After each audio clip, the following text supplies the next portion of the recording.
The topic of this video is anti-cholinesterases.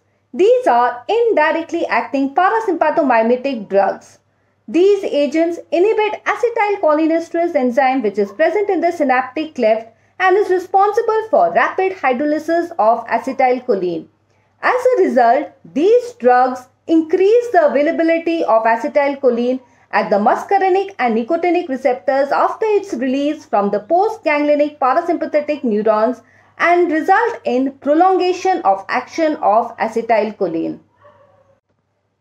So how do we classify anti-cholinesterases? The anti-cholinesterases can be categorized as reversible and irreversible drugs. In the reversible category, we have 1. The natural alkaloids which include physostigmine. 2. The quaternary compounds which include edrophonium, neostigmine, pyridostigmine, rivastigmine and so on. In the irreversible category, we have organophosphates which include DFP, that is isofluorophate, ecothiophthalate, paroxone, parathione, malathione, diazinon. The second group includes carbamates, that is propoxur. So let's understand the mechanism of action of anti-cholinesterase drugs. So the first part, how does hydrolysis of acetylcholine take place?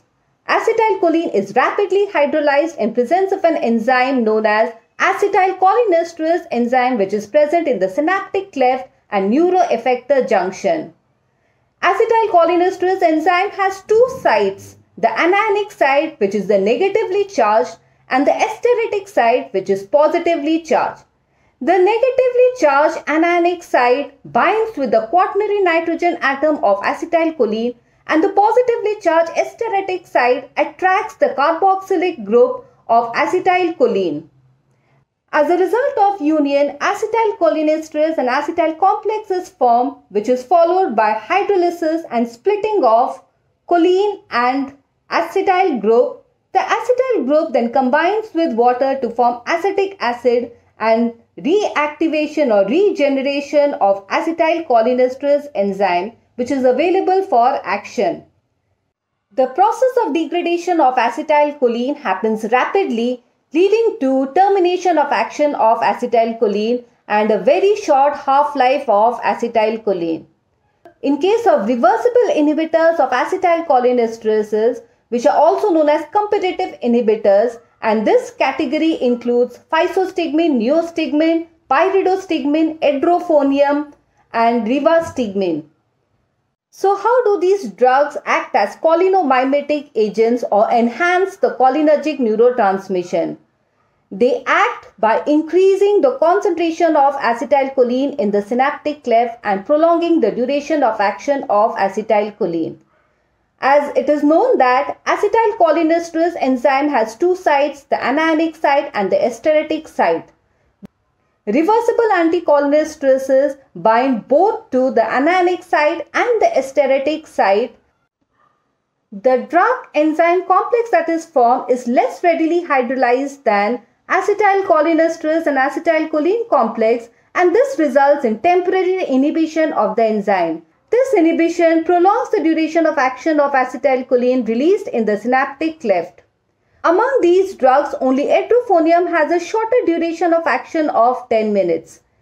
This is because edrophonium binds only to the anionic site, which is the negative site, and has moderate affinity for this site. So this binds reversibly to the site and can be detached easily. Soon after its detachment, it is easily eliminated through the kidney. Therefore, edrophonium has a shorter duration of action because of reversibility of its binding to acetylcholinesterase and rapid renal elimination after its detachment.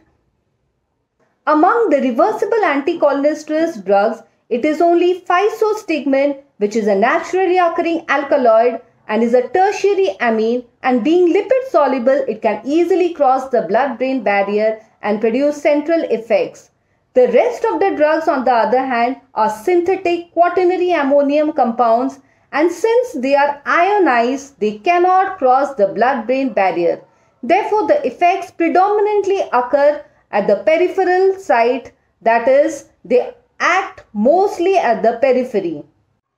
Next, how do irreversible inhibitors of acetylcholinesterase act?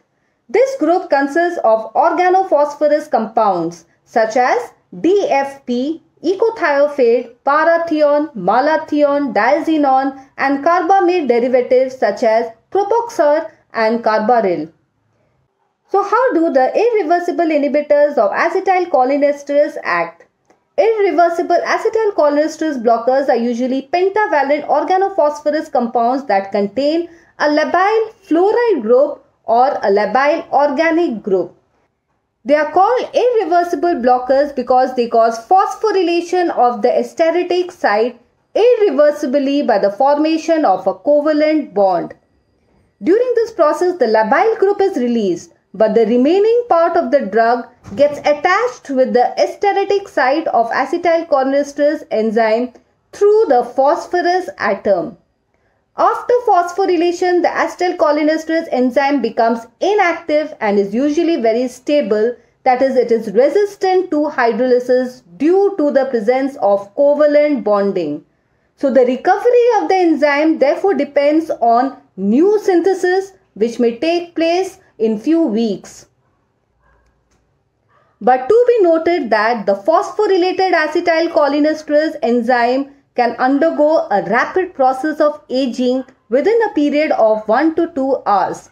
The acetylcholinesterase and drug complex undergoes molecular rearrangement and becomes completely resistant to hydrolysis. That is, there is no reactivation of acetylcholinesterase enzyme at all. The aging of the complex is probably due to loss of one alkyl or one alkoxy group, leaving a much more stable drug enzyme complex. Among these drugs, ecothiophate, however, is an exception.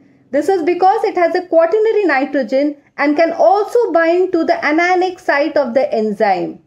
So, unlike the other drugs of this group which binds to the esteritic site only, ecothiophate is an exception by binding to both anionic site and esteritic site.